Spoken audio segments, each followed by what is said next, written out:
32వ వచనాన్ని గమనిద్దాం. కన్యక తన ఆభరణములను మరచిన, పెండ్లి కుమారి తన వడ్డానమును మరచిన నా ప్రజలు లెక్కలేనన్ని దినములు నన్ను మర్చిపోయారు. లోకానికే మనము విలువిస్తున్నాం, కానీ లోకంలో మనకి విలువిచ్చిన దేవాది దేవునికి మనం మర్చిపోతున్నాం. ఎందుకు అలా జరుగుతుంది? బంగారాన్ని మర్చిపోతారా ఎవరన్నా? మర్చిపోరు. 15 సంవత్సరాలు 20 సంవత్సరాల క్రితం ఇంచుమించుగా 2001 సంవత్సరం 2001 అనుకుంటా, ఆ సంవత్సరంలో మా ఇల్లు పెట్రోల్ వేసి కాల్ చేస్తున్నారు. గాఢమైన నిద్రలో ఉన్నాం. పొగలు బయటికి వెళ్ళిపోతున్నాయి కిటికీలో నుంచి. అయితే పైన ఉన్నవాడు దాన్ని గమనించి, మా బ్లాక్లో 6 ఉంటాం, మత్తుగా పడుకున్నాము. నేను, నా కుటుంబం, అంటే నేను నా భార్య 2 పిల్లలు మత్తుగా పడుకున్నాం. ఏం జరుగుతుందో తెలియదు. 1:02 ఆ ప్రాంతంలో పైన ఉన్నవాడు అది చూసి మిగతా వాళ్ళు అందరినీ, అంటే 6 మేము ఉంటాము, ఇటువైపు లెఫ్ట్ 3, రైట్ 3, ABCDEF. అయితే మా 5 కుటుంబాలు కూడా పిల్లలతో కలిసి వచ్చారు. మా తలుపులు కట్టేస్తున్నాయి, ఇల్లు తగలబడిపోతుంది, మరి పొగ అంతా చుట్టేసింది. మాకైతే గాఢ నిద్ర కలగజేసాడు దేవుడు. సరే, వాళ్ళు వచ్చారు. మేమున్న పడక గదిలో మేమున్నాం అనుకోలేదు. కాలిపోతున్న మంచము మీద మేము చచ్చిపోతున్నాము, కాలిపోతున్నాం అనుకున్నా. అంతా అయిపోయిందని ఏడుస్తున్నా. అంతలో జ్ఞాపకం వచ్చింది, మరో గది ఉన్నది కదా అని మా గది దగ్గరికి వచ్చి, కిటికీ అద్దాలు ఉన్నాయి, దానిని బళ్ళు మన కొట్టాడు. జీవన్ గారు లేవండి, మీ ఇల్లు కాలిపోతుంది అని. మేము లేచాం. లేచేటప్పటికి అంతా చిందరవందరగా ఉంది. అప్పుడు నా మిస్సెస్ అంటా ఉంది, ఏమండి బంగారం ఉంది తీసుకొచ్చేనా అని. నేనన్నాను, బంగారం కంటే విలువైన మన బ్రతుకులు దేవుడు కాపాడాడు. ముందు బయటికి వెళ్దాం, బంగారం తర్వాత చూసుకుందాం, అది పోయినా మళ్ళీ సంపాదించుకోవచ్చు. ఎనిమిది అందులో అంటున్నాడంటే, కన్యకట తన ఆభరణములను మర్చిన, పెండ్లి కుమారి తన వడ్డారము మర్చిన. అయితే దాన్ని మర్చిపోరు, కానీ తన ప్రజలైన ఇజ్రాయేలట అనేక దినములో దేవుని మర్చిపోయారట. ఈరోజు నిన్ను కని పెంచిన తల్లిదండ్రులను మర్చిపోతున్నావు. నువ్వు చిన్నతనంలో నేను పెంచిన విధం నీకు తెలియదు. నీకు బాధ వస్తే, నీకు నొప్పి వస్తే, నీకు ఆకలిస్తే నీ తల్లి అంతగానో రోధించేది. అయ్యో నా కొడుకు ఆకలిస్తుందామో, నా కొడుకు ఆకలితో ఉన్నాడు, పాలు పట్టించి మంచి బట్ట వేసి నువ్వు దాన్ని తడిపేస్తే, ఎక్కడ తడిపితే నీకు జబ్బులు వస్తాయో, ఎక్కడ తడిపితే నీకు చలేస్తుందోనని మంచి బట్ట కప్పి నిద్ర లేకుండా నేను పెంచిన ఈ విధానం చూస్తే నీకు తెలియట్లేదు ఆ ప్రేమ ఏంటో. ఆ ప్రేమ నీకు తెలియలేదు. చాలా మంది మర్చిపోతున్నారు. చాలా మంది తల్లిదండ్రులు మర్చిపోతున్నారు, ఉపకారం చేసిన వాళ్ళు మర్చిపోతున్నారు. మనము దేవుని కూడా మర్చిపోతున్నాం. ఒక రాజు ఉన్నాడు, అతని పేరు అహస్య. అహస్య చనిపోయిన తర్వాత తల్లి అయిన అతల్య ఏం చేసిందంటే రాజకుమారులు అందరినీ చంపించేసింది.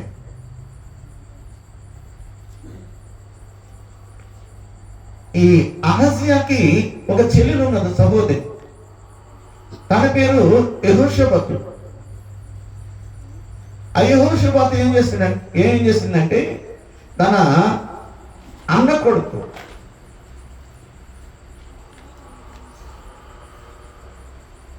అన్న కొడుకుని చిన్నవాడు వాడిని దాచిపెట్టింది. 2వ దినవృత్తాంతాల గ్రంథం 22వ అధ్యాయం 10వ వచనాన్ని మనం గమనిద్దాం. అహజ్యా తల్లి అయిన అతల్య తన కుమారుడు చనిపోయినని వినినప్పుడు ఆమె లేచి రాజవంశస్థులు అందరినీ కూడా హతము చేసింది. 11వ వచనంలో ఉన్న మాటలు చదువుతా.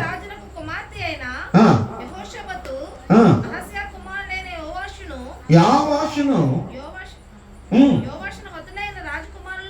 నిండి అతన్ని దాచిపెట్టింది. యోవాషును దాచిపెట్టింది. అహస్య రాజు చనిపోయాడు, చంపబడ్డాడు. ఒక రకంగా తన తల్లి అయిన అతల్లి ఏం చేసిందంటే, తను పట్టపు రాణి అవ్వాలని తన కుమారులందరినీ చంపించేసింది. యోవాషు అక్కడ చిన్నవాడు ఉన్నాడు, సంవత్సరం కుర్రాడు.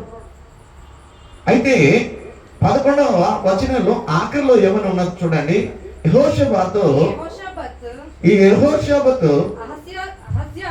అహజ్యాకు సహోదరి, ఈ రాజుకు సహోదరి.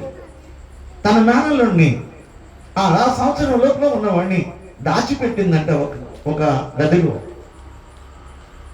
మనము 24వ అధ్యాయంలోకి వెళ్దాము. 2వ అధ్యాయం వృత్తాంతాల గ్రంథం 24, 22వ వచనంలో ఉన్న మాటలు చదువుదాం. ఈ ప్రకారము రాజైన యోవాషు జకర్యా తండ్రి అయిన యెహోయాదా తనకు చేసిన ఉపకారమును మర్చిన వాడే యెహోయాదా అనే యాజకుడు 7 సంవత్సరాలు యోవాషును పెంచాడండి. రాజ్యంలో రాణికి తెలియకుండా, మరెవరికి తెలియకుండా, ఏ కంటికి కనపడనివ్వకుండా యోవాషుని సంవత్సరం పిల్లవాడిని 7 సంవత్సరాలు వచ్చే దగ్గర పెంచాడు. యెహోయాదా యాజకుడైన వాడు తను దేవుని ఆనందంలో పెంచాడు. తర్వాత ఏం చేశాడంటే 7వ సంవత్సరాన్ని అతనికి వయసు వచ్చింది. 7వ సంవత్సరం వయసు అది. 7వ సంవత్సరాన్ని ఏం చేశాడంటే అందరినీ కాపలా పెట్టి రాజుకి వారసుడైన యోవాషుని ఏం చేశాడు, అతను సింహాసనం మీద కూర్చోబెట్టాడు. దేవునికి గ్రంథం ఇచ్చాడు, అతనికి రాజదండం ఇచ్చాడు, రాజ్యమంతా ప్రకటించాడు. యోవాషు 7వ సంవత్సరంలో రాజు అయ్యాడు.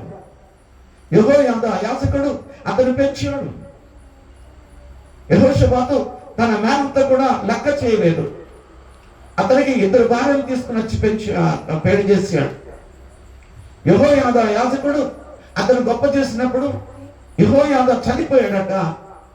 ఆ తర్వాత తన కుమారుడైన జకర్యాని చంపించాడని ఉన్నది. ఈరోజు ఉపకారం చేసిన వాడికి అపకారం చేస్తూ ఉన్నాం. పెంచిన తల్లిదండ్రుల్ని మనం పెంచలేకపోతున్నాం.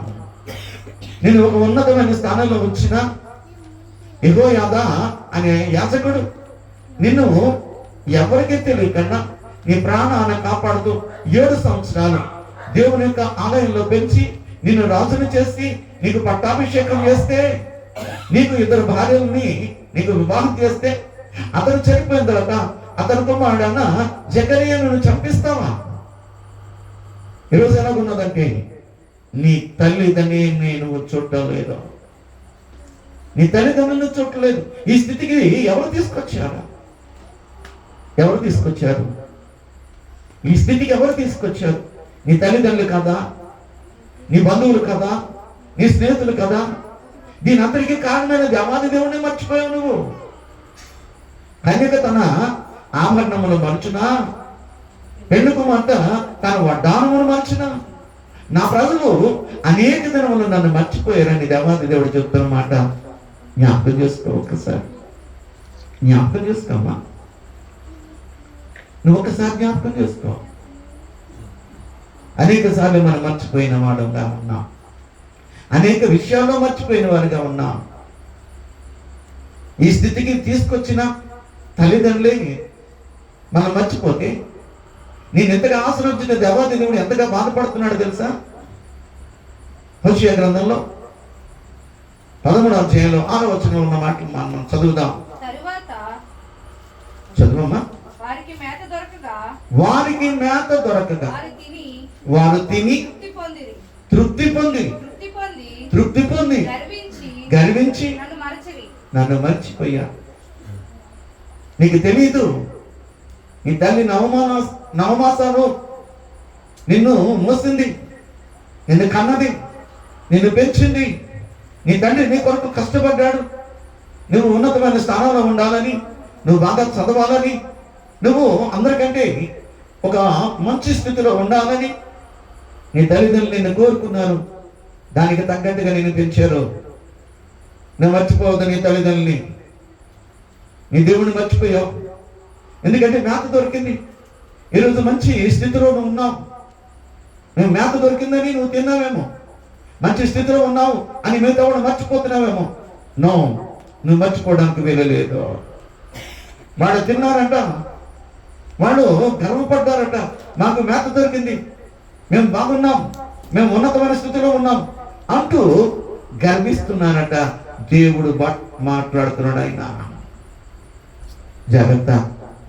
నిన్ను కన్న తల్లిదండ్రులు వాళ్ళు నిన్ను పెంచడానికి ఎంత కష్టపడ్డారో, ఎన్ని శ్రమలు పడ్డారో. నీకు రోగం వస్తే వదిలేసారా? నీకు వ్యాధి వస్తే వదిలేసారా? లేదంటే ఏడ్చిన రోజులు ఉన్నాయి. అక్కడ సెలవు ఎక్కుతుంటే తల్లి నిద్రపోతుందా? నువ్వనే నిద్రపోతావేమో కానీ తల్లి తండ్రి నిద్రపోరండి. ఎక్కడ అది సెలవు అది అయిపోతుందో, ఎక్కడ నీలో రక్తం బయటకు వచ్చేస్తుందో అని చెప్పి రాత్రి పగలు అక్కడే ఉండి నేను బాగు చేసిన నీ తల్లి నీ తండ్రిని నువ్వు మర్చిపోతున్నావు సుమా. నువ్వు మర్చిపోయాడట. యోవాషు మర్చిపోయాడు. యెహోయాదా అనే యాజకుడు తనని పెంచాడు ఎవరికి తెలియకుండా. అదే రాణికి తెలిస్తే, పట్టపు రాణికి తెలిస్తే, ఆ నాయనమ్మ అనే అతల్లికి తెలిస్తే అంతకుముందే చంపేసింది. అహజ్యా అనే తన కుమారుడు చంపబడ్డప్పుడు మిగతా వాళ్ళందరూ చంపేసేసి అతల్య పట్టపు రాణి అయిపోయింది. మరి యెహోయాదా నేను 7 సంవత్సరాలు ఎవరు కంట పడకుండా నేను పెంచినప్పుడు నువ్వేం చేయాలి? అతను బ్రతికినప్పుడు దేవుని వైభక్తులు కలిగి ఉన్నావే. అతను చనిపోయిన తర్వాత నీ ఇష్టానుసారమైన జీవితం జీవించాడు యోవాషు. ఆఖరి తన కుమారుడైన జకర్యాను చంపించాడు. జాగ్రత్త. కృతజ్ఞత కలిగి ఉండాలి. మనము కృతజ్ఞత భావం కలిగి ఉండాలి. ఇశ్రాయేలు అందరూ కూడా ఐగుప్తు నుంచి బయలుదేరారు. ఎర్ర సముద్రం అడ్డొచ్చింది. ఎటు వెళ్ళాలో అర్థం కాని పరిస్థితి. అప్పుడు రాజుకు తెలిసింది. రాజు ఇజ్రాయేల్ అందరినీ కూడా మళ్ళా పట్టుకుని తీసుకురావడానికి బయలుదేరాడు. ఫరో చక్రవర్తి రథాల మీద 600 రథాల మీద అధిపతులతో ఆయన వాడు పట్టుకోవడానికి వెళ్తున్నాడు. ఏం చేయాలో అర్థం కాలేదు. దేవుడు గొప్ప కార్యం చేశాడండి. దేవుడు కీర్తన భాగంలో చూడండి, కీర్తన భాగంలో 106వ కీర్తన 22వ వచనం చదువుదాం.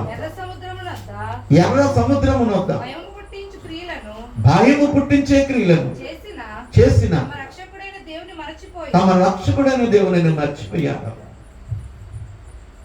అవతల సైన్యం, యువతల ఎర్ర సముద్రం. దాని దేవుడు భయం పుట్టించే కార్యం ఏంటంటే ఎర్ర సముద్రాన్ని 2 పాయలు చేశాడు. ఆరిన నేలని ఆ సముద్ర మధ్యలో వాళ్ళని నడిపించారు. భయంకరమైన ఆ కార్యము. ఇటు అటు సముద్రము మధ్యలో ఖాళీ స్థలము. ఎవరన్నా చేయగలరా అట్టి కార్యం? నీ జీవితంలో అలా చేశాడు. సమస్యని 2 పాయలు చేసి ఆ సమస్యను మధ్యలో నిన్ను నడిపించిన రోజులు లేవా? దేవుడు మర్చిపోయావు నువ్వు. ఇజ్రాయేల్ మర్చిపోయారట. రాత్రి సమయంలో వాళ్ళు ఎర్ర సముద్రము దాటుతూ ఉన్నారు. దేవాది దేవుడు ఇజ్రాయేల్కి అగ్నిస్తంభంగా నిలిచాడు. ఫరో సైన్యానికి చీకటి అయిపోయింది. వాళ్ళని ఎదుర్కోవడానికి దగ్గరికి రానివ్వలేదు. ఇజ్రాయెల్ పట్టుకోవడానికి దగ్గరికి రానివ్వలేదు. ఎర్ర సముద్రం దాటిన తర్వాత తెల్లవారింది. ఫరో సైన్యం అప్పుడు చూస్తుంది, అయ్యో దాటిపోతున్నారు, అందరూ వెళ్ళిపోతున్నారు అని. ఎర్ర సముద్రము 2 పాయలుగా చేసిన దేవాది దేవుని యొక్క కార్యాన్ని ఇజ్రాయేల్ ఆనందిస్తుంటే, ఇజ్రాయేల్ పట్టుకోవడానికి మధ్యలోకి వెళ్ళారు. సముద్రము మధ్యలోకి వెళ్ళగానే సముద్రము కలిసిపోయింది. ఉన్న వాళ్ళందరూ కూడా ఆ సముద్రంలో మునిగి చచ్చారు. నీ జీవితంలో, నా జీవితంలో ఎన్నో ఇటువంటి కార్యాలు ఎదురైతే దేవుడు నీ జీవితంలో, నా జీవితంలో గొప్ప కార్యాలు చేశాడు. మర్చిపోతున్నామండి, మర్చిపోతున్నాం. మనం మర్చిపోయాం. 78వ కీర్తన భాగం 11వ వచనం చదువుదాం. 78వ కీర్తన భాగం. అమ్మా, ఆయన క్రియలను ఆయన తాను వారికి చూపిన ఆశ్చర్య క్రియలను వారు మరిచిపోయారా? ఎంతో బాధ అనిపిస్తుందండి. పేపర్లో లేకపోతే మరి వాట్సాప్లో, ఫేస్బుక్లో అప్పుడప్పుడు క్లిప్పింగ్లు చూస్తూ ఉంటే ఈ ముసలి వాళ్ళని బాధ పెట్టిన కొడుకులు ఉన్నారు.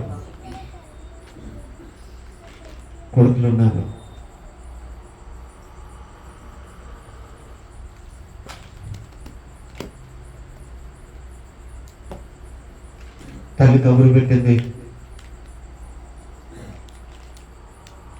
ఓల్డ్ ఏజ్ హోమ్, వృద్ధు నుండి ఆశ్రమానికి వెళ్ళాడు కొడుకు. నాన్న, నువ్వు నన్ను ఇక్కడ ఉంచావు, ఇక్కడ ఒక కూరగాయ పెట్టించరా? నా కోసం కాదు, వీళ్ళందరి కోసం పెట్టించు. ఇక్కడ ఫ్యాన్లు లేవురా,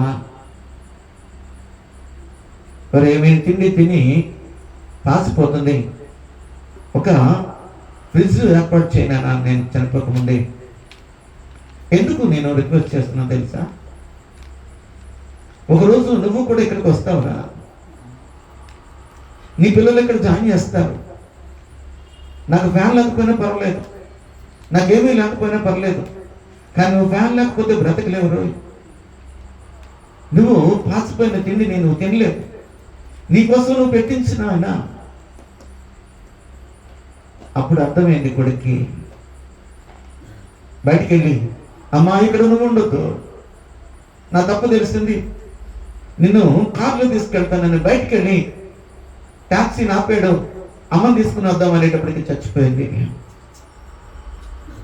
ఏడుస్తున్నాడు, నాన్న నా కోసం కాదురా, ఒకరోజు నీ పిల్లలు నేను ఇక్కడ ఓల్డ్ ఏజ్ హోమ్లో జాయిన్ చేస్తారు, నీ ఫ్యాన్ లేకపోతే నువ్వు బ్రతకలేవురా, నువ్వు ఉండలేవు. అదే నా ఆలోచన అంతా. అక్కడ ఒకరోజు నువ్వు ఇక్కడికి వస్తావు, ఒకరోజు ఇవన్నీ కావాలి నాన్న, నేను బ్రతకుండగానే అవి పెట్టుకో. తీసుకెళ్ళిపోదారనుకున్నాడు, కానీ తల్లి చచ్చిపోయింది. ఏంటో ఈ ప్రేమలైన తనం ఎందుకో ప్రేమలు చల్లగరిపోతూ ఉన్నాయి, పరిస్థితులు మారిపోతూ ఉన్నాయి. యెహోషువనే ఆ కుర్రవాడిని, బాలుడిని, యెహోషువతు తన మేనత్త తనని తప్పించిందంట చచ్చిపోయిన వాళ్ళు. ఇతన్ని దాచేసింది చనిపోకుండా. తన నాయనమ్మే అతల్య అందరినీ చంపించేస్తే ఈడు బ్రతికితే యెహోయాదా అనే యాజకుడు దేవునికి మందిరంలో 7వ సంవత్సరం వచ్చిందాక అతన్ని దాచిపెట్టాడు. నిన్ను నీ తల్లి అలాగే దాచింది, కొంగు పట్టుకునేది, కొంగులు దాచింది, నేను పెద్ద చేసింది. నువ్వేం చేస్తావు ఇప్పుడు? నువ్వు సరిగ్గా మాట్లాడు, విలువబాబు, అమ్మా అని నువ్వు మాట్లాడవు, అమ్మా అని ఆప్యాయంగా మాట్లాడే అది కావాలి నీ తల్లికి. నువ్వు ఎంత ఇస్తే ఏమిటి? నువ్వు చచ్చిన తర్వాత పెద్ద ఫంక్షన్ చేస్తే ఎవరికి కావాలి? బ్రతికినప్పుడే నువ్వు నీ తల్లికి చీర పెట్టు, నీ తండ్రిని చూడు. బ్రతికినప్పుడే తింటది, చచ్చిన తర్వాత నువ్వు పెండ కూడా పెట్టినా సరే తిందావు. ఎవరికి కావాలి ఆ ఫంక్షన్? ఎవరికి కావాలి ఆ ఫంక్షన్? చూడు, సరిగ్గా చూడు. నేను పెంచలేదా? యెహోయాను పెంచలేదా? అతను చనిపోయిన తర్వాత తన కుమారుడు జక్కని నేను చనిపించాడట. కృతజ్ఞత కలిగి ఉందాం మనము. కృతజ్ఞత లేని వారుగా ఎలా ఉన్నాం మనము? 10 మంది అన్నలు కూడా యోసేపుని అమ్మేశారు. ఐగుప్తుకి బానిసగా వెళ్ళిపోయాడు. ఆయన జైల్లో ఉన్నాడు. జైల్లో ఉండగా రాజుకి భోజనం పెట్టేవాడు, రాజుకి ద్రాక్షారసం అందించేవాడు. ఇద్దరి మీద ఒక నెపము మోపబడ్డది. అంటే ఎవరు రాజును చంపాలని. భోజనం పెట్టి అతనన్నా భోజనంలో విషం కలిపి చంపాలనుకున్నాడు, లేకపోతే ద్రాక్షరసం అందించేవాడు ద్రాక్షరసంలో విషం పోసి రాజును చంపాలనుకున్నాడు. తెలిసింది ఇద్దరు ఎవరో ఉన్నారు అని. వాళ్ళిద్దరిని కూడా జైల్లో పెట్టాడు. ఒకడు భక్ష్యకారకుడు, అంటే భోజనాన్ని వడ్డించి రాజు తినే ముందు వాడు తినాలి. రెండో వాడు పానదాయకుడు, అంటే ద్రాక్షరసం అందించేవాడు. భోజనం అయిన తర్వాత ఆ పాత్రను రాజుకు అందించాలి. ముందు ఏం చేయాలంటే దానిని ముందు శాంపుల్గా ఆడు తాగాలి. దాంట్లో ఏమైనా కలిసిందమ్మో అని వాడు చావాలి, ఏమైనా కలిస్తే. అయితే వాడు జైల్లో ఉన్నప్పుడు కలలు కన్నారు. కలల కంటే చాలా విచారంగా ఉంటే యోసేపు అడిగాడు, అయ్యలారా ఎందుకు అలాగున్నారు? అయ్యా మాకు కల వచ్చింది. ఆ కలలో నాకు 3 ద్రాక్ష తీగలు కనపడుతున్నాయి, ద్రాక్ష గుత్తులు కనపడుతున్నాయి. ఆ 3 ఏంటో నాకు అర్థం కావట్లేదు, కళలకు వచ్చింది. అయితే ఆయన ఏమన్నాడంటే ఈ 3 రోజులు ఆ ద్రాక్ష రసము నువ్వు పిండి రాజుకు 3వ రోజున నువ్వు ఇస్తావు. ఇది కళ యొక్క భావం. రెండో వాడు ఇది బాగానే ఉన్నదని, అయ్యా నాకు కళ వచ్చింది, 3 గంపలు నా నెత్తి మీద ఉన్నాయి. ఆ 3వ గంపకి పైన రాజుకి నేను వంట వండిన ఆ గంప మీద నుంచి పక్షులు వచ్చి ఆ ఆహారాన్ని తినేస్తున్నాయి అని. అంటే 3 గంపలు 3 రోజులు. నువ్వు 3వ రోజున రాజు నిన్ను చంపుతాడు, నీ శవము ఆకులకి గద్దలకి ఆహారం అవుతాయి. అలాగే జరిగింది. అయితే ఏమన్నాడంటే నన్ను నువ్వు మర్చిపోవద్దని ఆ ద్రాక్షరసం అందించేవాడితో మాట్లాడితే ఆయన మర్చిపోయాడంట. ఆదికాండము 40వ అధ్యాయం 23వ వచనాన్ని గమనిద్దాం. పానదాయకుల అధిపతి యోసేపును జ్ఞాపకం చేసుకొనక ఎన్నిసార్లు మర్చిపోయామండి. ఈరోజు కూడా నాకు హృదయంలో ఒక వేదన. నా స్టీట్మెంట్లో జాబ్ వచ్చింది, సర్టిఫికేట్ విషయంలో నేను చాలా బాధపడుతున్నా. అవతల ఆఫీసరు నాకు సర్టిఫికేట్ ఇవ్వట్లేదు. నేను రోజులైపోయింది, అందరూ జాయిన్ అయిపోతున్నా. నా స్నేహితుడు ఒక ఆయన దగ్గర తీసుకెళ్ళారు. 4-5 ఆ ఊరి పెద్దలు అనమాట. అక్కడ మాట్లాడుకుంటుంటే ఒక ఆయన నా వైపు చూశాడు. బాబు ఇక్కడ నువ్వు అన్నాడు. నేను వెళ్ళాను. నేను చూస్తే నాకు ఉపకారం చేయాలనిపిస్తుంది, ఎందుకు వచ్చావో చెప్పాను. అయ్యా నా సర్టిఫికేట్ తహసీల్దార్ దగ్గర ఉండిపోయింది, తహసీల్దార్కి మరి ఆయన నా సంతకం పెట్టడం లేదు అని. అంటే ఆయన ఏమన్నాడంటే రేపు నేను ఎక్కడ ఉంటాను, నా ఇంటికి రేపు ఉదయం 5 గంటలకల్లా నువ్వు రావాలి. ఎక్కడ ఉంటావు నువ్వు? నేను గొలవలో ఉంటాను. ఎక్కడికి రావాలి? పిఠాపురం రావాలి. మరి ఎలా వస్తాం? ఎలాగైనా వస్తానండి, 5 గంటలకల్లా నేను వస్తాను. రాత్రి నిద్ర పట్టలేదు. ఆయన సిద్ధపడ్డాడు. చక్కని తెల్లని బట్టలు వేసుకున్నాడు, పంచ అలాగే మరి దాని మీద చక్కని షర్ట్లు వేసుకున్నాడు. ఆయన సిద్ధపడ్డాడు. 5 గంటలకల్లా ఆయన తలుపు తీసేటప్పటికి ఎదుగుంటా నేనున్నా. ఆయన దగ్గరికి వచ్చాడు.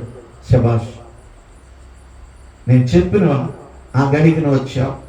నేను తలుపు తీసి నువ్వు కనపడకపోతే ఇప్పుడు నేను బయటికి వెళ్ళిపోవాలి. అందుకని ఆయన ఏం చేశాడు, రిక్షావాడిని పిలిచాడు. రిక్షావాడిని పిలిచి, లోన అన్నీ ఉన్నాయి, మామిడి పళ్ళు ఉన్నాయి, లేకపోతే మరి అరటి పళ్ళు గెల చాలా ఉన్నాయండి. రిక్షా నిండా నింపేశాడు ఆయన. నన్ను కూర్చోబెట్టుకున్నాడు పక్కన.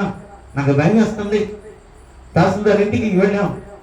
తహసీల్దార్ ఇంటికి వెళితే బెల్ల కొడితే తహసీల్దార్ వచ్చారు. సార్ మీరు వచ్చారేంటి? నాకు చిన్న పని ఉన్నది.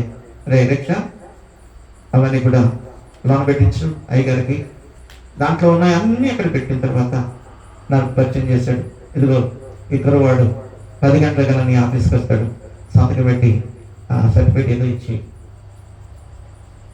నేను మర్చిపోలేను, కానీ ఎప్పుడైతే నాకు జాబ్ వచ్చిందో ఆయన నేనే మర్చిపోయాను. నేను ఈరోజు కూడా దానిని జ్ఞాపకం చేసుకుని బాధపడుతుంటాను. అయ్యో, ఎంతో ఉపకారం చేస్తున్నా ఆయనకి, నేను మర్చిపోనేటి. అయితే నేను తర్వాత ఆయన దగ్గరికి వెళ్ళి స్వీట్ ఇచ్చానేమో, కానీ ప్రతి సంవత్సరం ఎందుకు నేను జ్ఞాపకం చేసుకోలేకపోయాను. నేను ఆ స్నేహితుడిని అడిగాను, ఆయన ఉన్నానని అంటే ఆయన చనిపోయారు. నేను అంతగానో బాధపడ్డా. ఈరోజు దేవుడు నీ పట్ల ఎన్నో గొప్ప కార్యాలు చేశాడు, నువ్వు మర్చిపోతున్నావు. ఆ పానదాయకుడిని రిక్వెస్ట్ చేశాడు యోసేపు, అయ్యా నన్ను జ్ఞాపకం చేస్తూ రాజుతో చెప్పు, నేను ఏ తప్పు చేయలేదు, ఈ జైల్లో నేను ఏ తప్పు చేయకుండా వచ్చాను, రాజుకి రికమెండేషన్ చేయవాను, బయటికి తీసుకురావంటే మర్చిపోయాడట. చదివామా మా మాట? మర్చిపోయాడట. కానీ నీ దేవుడు నేను మర్చిపోతాడా? మర్చిపోయే దేవుడు కాదు. యెషయా గ్రంథం 49వ అధ్యాయం 14, 15, 16. అయితే సియోను, ఇశ్రాయేలురా, దేవుడు నన్ను విడిచిపెట్టి ఉన్నాడని, ప్రభువు నన్ను మరచి ఉన్నాడని అనుకునుచున్నావా? తల్లి తన గర్భమున పుట్టిన బిడ్డను కరుణింపకుండా తన చంటి పిల్లను మరచిన వారైనా మర్చుదురు గాని నేను నిన్ను మరువను. ఎదుగో చూడము, నా అరచేతుల్లో నేను నిన్ను. ఇన్ని మాటలు మనం నేర్చుకుంటున్నాం క్రైస్తవుడిగా. ఏది నీ బాధ్యత? ఏంటి? నేను కన్న తల్లిదండ్రులను ఒక్కసారి నేను జ్ఞాపకం చేసుకున్నావా? నేను చక్కగా చూసిన నీ అత్తమామని జ్ఞాపకం చేసుకుంటున్నావా? జ్ఞాపకం చేసుకోవాలండి. దేవుడు మాట్లాడుతూ అంటాడు, 106వ కీర్తన భాగం 13వ వచనంలో ఉన్న మాటలు చదువుదాం. అయినను వారు ఆయన కార్యములను వెంటనే మర్చిపోయారు. అమ్మా జాగ్రత్త, నేను ఇంతగా హెచ్చించిన దేవుణ్ణి నువ్వు మర్చిపోవద్దు. నీ కొరకు రక్తం చిందించిన దేవాది దేవుడు నువ్వు మర్చిపోవద్దు. మన కొరకు మానవుడిగా ఈ లోకానికి వచ్చిన దేవాది దేవుడు, తన ప్రాణం పెట్టి మనల్ని బ్రతికించిన దేవాది దేవుడిని మర్చిపోవద్దు. దేవుడి సంగతి తర్వాత నీ తల్లిదండ్రులని నువ్వు మర్చిపోతున్నావు. నీ తల్లిదండ్రులని మర్చిపోయే పరిస్థితులకు వచ్చేసావు. నువ్వు ఉన్నతమైన స్థానంలో ఉండి నువ్వు గర్విస్తున్నావు. ఇది నా గొప్ప అనుకున్నావు, ఇది నేను సాధించింది అనుకున్నావు. కాదు కాదు కాదు. నీ తల్లిదండ్రులు ఆ స్థితికి రావడానికి ఎన్నోసార్లు ప్రార్థన చేశావు, ఎన్నోసార్లు ఏడ్చావు. నువ్వు సరైన స్థితిలో లేకపోతే సరైన స్థితిలోకి పెట్టడానికి ఎన్నో ప్రయత్నాలు చేశావు. గోజాడిన రోజులు ఉన్నాయి, దేవుని దగ్గర ఏడ్చిన రోజులు ఉన్నాయి. నువ్వేం చేస్తున్నావు? మర్చిపోయావా? యెషయా గ్రంథం 17వ అధ్యాయం 10వ వచనం చదువుదాం. ఏలయనగా నీవు నీ నీవు నీ రక్షణకర్త యొక్క దేవుని నువ్వు మరిచిపోయావు. నీ ఆశ్రయ దుర్గమైన నీ శైలమును చేసుకొనలేదు. ఏమైంది నీకు? ఏమైంది? పెద్దవాడు అయిపోయావా? పెద్దవాడు అయిపోయావా నువ్వు?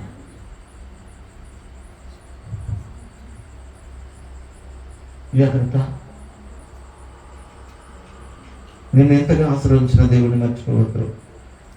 నిన్ను పెంచి పెద్ద చేసిన నీ తల్లిదండ్రులు కానీ నీకు ఎవరైతే ఉపకారం చేశారో వారిని కానీ నువ్వు మర్చిపోవద్దు.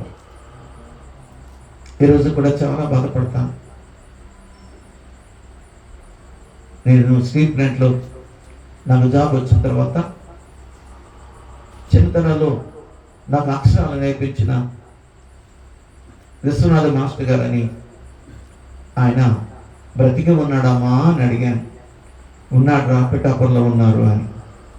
ఆయన కబురు పెట్టాను. అయ్యా నేను వస్తాను, ఎందుకంటే నాకు అక్షరాలు నేర్పించిన వాడు నువ్వే. కానీ వెళ్ళాలి అనుకుని ఈ లోకంలో మర్చిపోయాను. తర్వాత జ్ఞాపకం వచ్చి మా అమ్మని అడిగితే వెళ్తానన్నా వెళ్ళలేదు, ఆయన చనిపోయాడు. ఈరోజు నాకు నా హృదయంలో ఒక ముళ్ళుగా ఉండిపోయింది. అది చాలా బాధపడుతూ ఉంటాను. ఆ తలంచుకుని ఏడుస్తూ ఉంటాను పక్కకి వెళ్ళి. అయ్యో, నాకు చక్కని అక్షరాభ్యాసం చేసిన ఆయన. నేను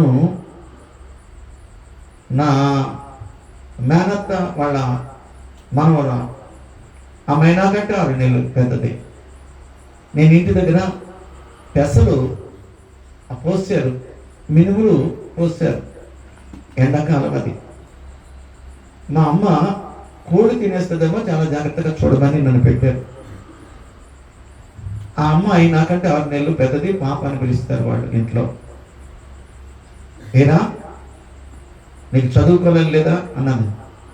మరి ఇవన్నీ ఎవరు చూస్తారు అని అంటే, వచ్చే అవి ఏమైందో పర్వాలేదులే, నువ్వు వచ్చే నాతోటి నేను తీసుకెళ్ళిపోతాను అన్నది. అవి వదిలేసేసి చదువు కోసం నేను అలాగే వెళ్ళిపోయా. కిందనైతే నిక్కర ఉంది, పైకి షర్ట్ లేదు, అలాగే వెళ్ళిపోయాను. తీసుకెళ్ళిపోయింది. ఆ టీచరు నాకు చూసి, ఏరా షర్ట్ లాగానే వచ్చేసావు, షర్ట్ వేసుకుని రావాలి రేపటి నుంచి. అలాగే అన్న. కూర్చోబెట్టారు. కూర్చోబెట్టి బోర్డు మీద ఉన్న వాళ్ళ కాడి నుంచి వాళ్ళ దగ్గర రాసేమన్నాను. అక్షరం ఒక రాదు నాకు. అప్పుడు నాకంటే 6 నెలల ముందు పెద్దది కదా, అది తీసుకెళ్ళింది కదా. ఆల్రెడీ ఫస్ట్ స్టాండర్డ్ అంటే మొదటి సంవత్సరం పాస్ అయిపోయింది. ఏనా అలా ఉన్నామంటే అవన్నీ రాయమన్నారు. నాకు అక్షరాలు చేత కదన్నా, ఇలా పలకి అన్నది. మొత్తం అంతా అక్షరాలు రాసేసింది. ఆయన చూపించేసాను. నేను ఆ మేడం గారికి చూపించేశాను. మా అమ్మ ఆ విషయం తెలుసుకుంది. వాళ్ళకి కాదు, నేను నిన్ను అక్షరాభ్యాసం చేయిస్తాను అని పళ్ళెం నిండా బియ్యం పట్టుకొచ్చింది. దాంట్లో డబ్బులు పెట్టింది. నా చేత అక్షరాభ్యాసం చేయించాను. ఆవిడ చేసిన అక్షరాభ్యాసం నా ద్వారా, అంటే వాళ్ళ ద్వారా నేను నేర్చుకున్న అక్షరాలు ఈరోజు ముత్యాలాగా రాయగలిగే పరిస్థితి. అంతగా నన్ను ఆదరించిన వాడు. నేను మర్చిపోయాను, ఎందుకంటే తిన్నాను, బాగా తిన్నాను, ఒక స్థితికి వెళ్ళిపోయాను. వాడు మర్చిపోయాను. నేను వెళ్ళాలి అనుకున్నాను, వెళ్ళలేకపోయాను. మా అమ్మని అడిగితే చనిపోయాడు, నువ్వు వెళ్ళాలనుకున్నావు, సమయానికి రాలేదు. జాగ్రత్త. బ్రతుకుండగానే బ్రతుకుండగానే నీ తల్లిదండ్రులు చూడు. బ్రతుకుండగానే నీకు ఎవరైతే ఉపకారం చేశారో వారిని జ్ఞాపకం చేసుకో. దేవుడు బాధపడుతూ ఉన్నాడు. దేవుడు అంతగానో వ్యధ చెందుతూ ఉన్నాడు. ఎందుకనంటే ఆయన మనము మర్చిపోయాము. ఆయన మనం మర్చిపోయామండి. యూట్యూబ్ దేశకాడము 8వ అధ్యాయం 11వ వచనాన్ని చూద్దాం. ద్వితీయోపదేశకాండం 8:11. నేడు నేను నీకు ఆజ్ఞాపించు ఆజ్ఞలను విధులను కట్టడలను నువ్వు అనుసరింపక నీ దేవుడైన యెహోవాను మరచి కడుపారా తిని మంచి ఇండ్లను కట్టించుకొని వాటిలో నివసింపక నీ పశువులు నీ గొర్రె మేకలు వృద్ధి అయి నీకు వెండి బంగారమును విస్తరించి నీకు కలిగినదంతా వర్ధిల్లినప్పుడు నీ మనస్సు మదించింది. నువ్వు ఎక్కడి నుంచి వచ్చావో, ఏ దాసత్వం నుంచి వచ్చావో అది మర్చిపోయావు. నువ్వు దాని నుంచి నేను తీసుకొచ్చాను. నీ స్థితి ఏమిటి? నీ పరిస్థితి ఏంటి? ఐగుప్తులు ఏడ్చావు, ఐగుప్తులు బానిసత్వంలో ఉన్నావు, అక్కడి నుంచి నేను తీసుకొచ్చాను. ఇప్పుడు నీకు అన్నీ ఉన్నాయి, అంతస్తు ఉంది, ఆస్తి ఉంది, అనేకమైన ఉన్నాయి, వెండి బంగారం.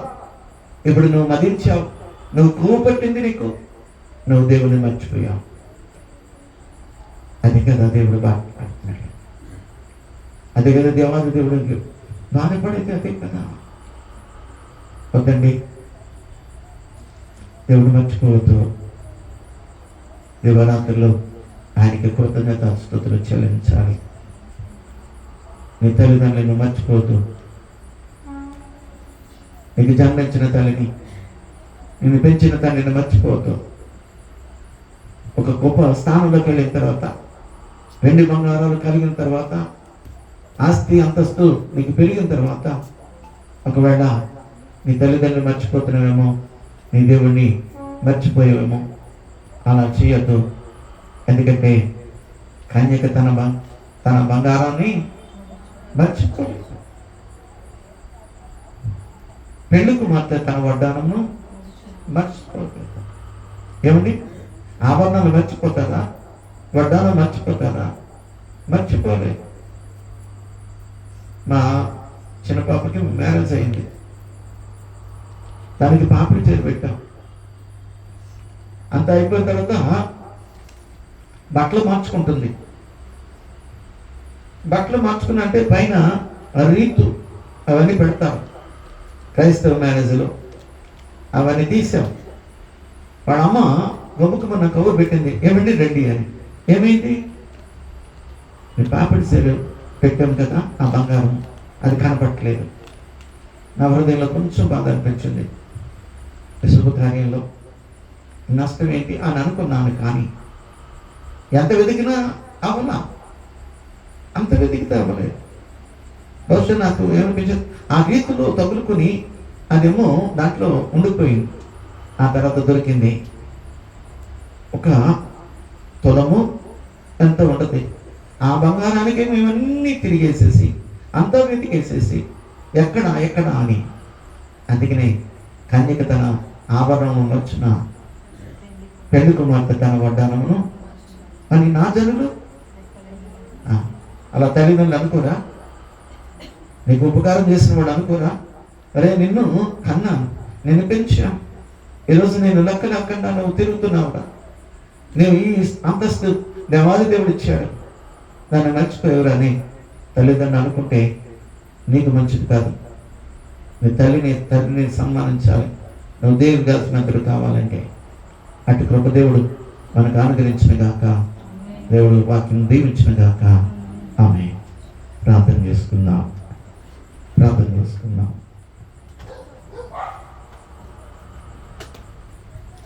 స్తోత్రం స్తోత్రం స్తోత్రం స్తోత్రం.